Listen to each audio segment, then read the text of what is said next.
what a massive victory for Wyndham Clark at the U.S. Open last week, and what another massive major victory for you, my friend. 4 consecutive major championships.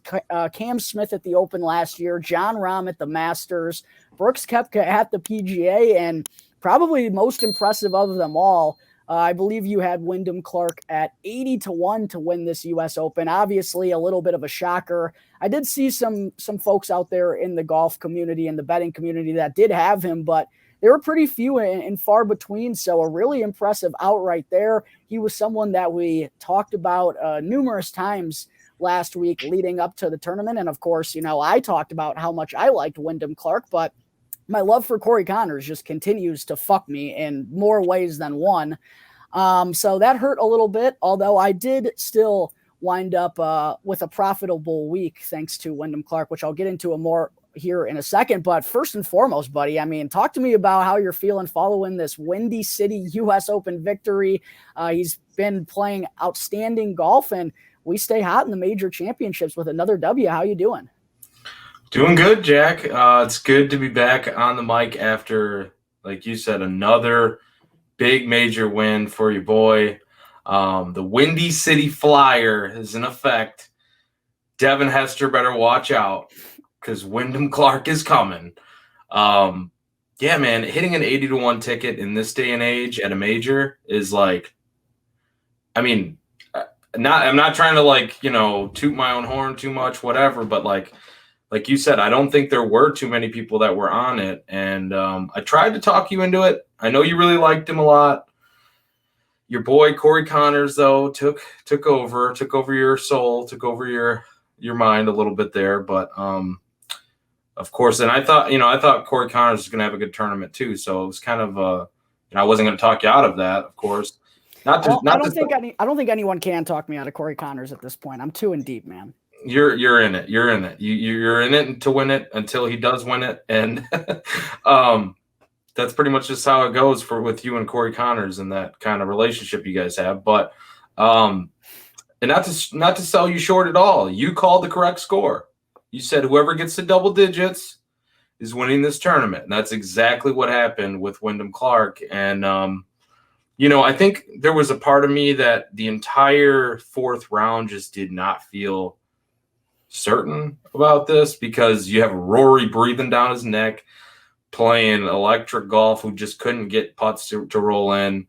But he was magnificent. He really was. He just couldn't get the putts to fall, especially, down the stretch there. But, Ricky played an outstanding tournament outside of, he was just boom or bust the entire time. It was either birdie or bogey, as we kind of talked about off air. And then Xander, the X gonna give it to you, man. Wow. You talked about that being one of the worst or most heartbreaking 3rd rounds that you watched as a golf fan. And yeah, man, I really thought this was his tournament to kind of the whole time, Wyndham's up there, these guys are up there, and I'm still thinking it's not going to be Wyndham that gets us the outright. It's going to be Xander Schauffele because he's right there.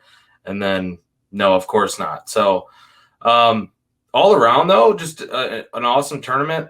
I know some people were complaining about the broadcast and things of that nature, but I liked it. I didn't get a chance to watch as much as I would have liked to because Father's Day weekend, a lot of things going on. I was at Wrigley on Saturday, so there were a little bit of things like cutting into my just wanting to sit in front of my TV and watch. But, that's why they make cell phones and you can kind of take the streaming services with you a little bit. So I was doing a lot of that out to restaurants and propping it up on the table, But, yeah, overall, man, great tournament.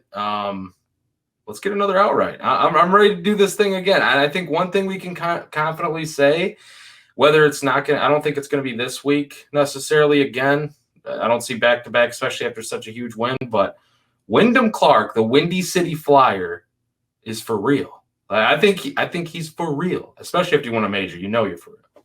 Absolutely. I couldn't agree more. Before we hopefully kind of continue this momentum over onto this week's Travelers Championship, we do got a lot to parse through from this U.S. Open and stuff that I definitely wanted to talk about here on the show. You just mentioned a good amount of it. First, let's start with Wyndham Clark. You mentioned we might have a guy who could be just, kind of getting the tip of the iceberg here and really could be one of the premier players on the PGA Tour. I truly believe that with the game that he has. I mean, he was spectacular for the most part all tournament long, an absolute stripe show off the tee, hits the ball as long as anyone, and the short game was really what won him this tournament. I mean, how many ridiculous up and downs and all the trouble that he got himself out of, even when I think it was on 8 where he lost it in the bush and he took a whack at it and came up empty, and it was like, Yeah. oh boy, like here we go. And then to still get up and down game physically and also mentally to get the job done when the stakes are at the highest. So I was really impressed with Wyndham Clark. I did, like I said, have a little bit of a sweat, not in the outright market, but I actually have a buddy who does golf pools with some of his family and friends and whatnot, and he doesn't know shit about golf. So he just has me choose his players each and every week, and it so turns out that we are in the hunt on Sunday, needed Wyndham Clark to win in order to win the pool, and he ends up cashing it. So let's go. Yeah, so my buddy, nice guy that he is, split half of that pot with me since I did all the golf research leading up to the week. So still wound up being a pretty profitable week. Wyndham Clark gets the job done.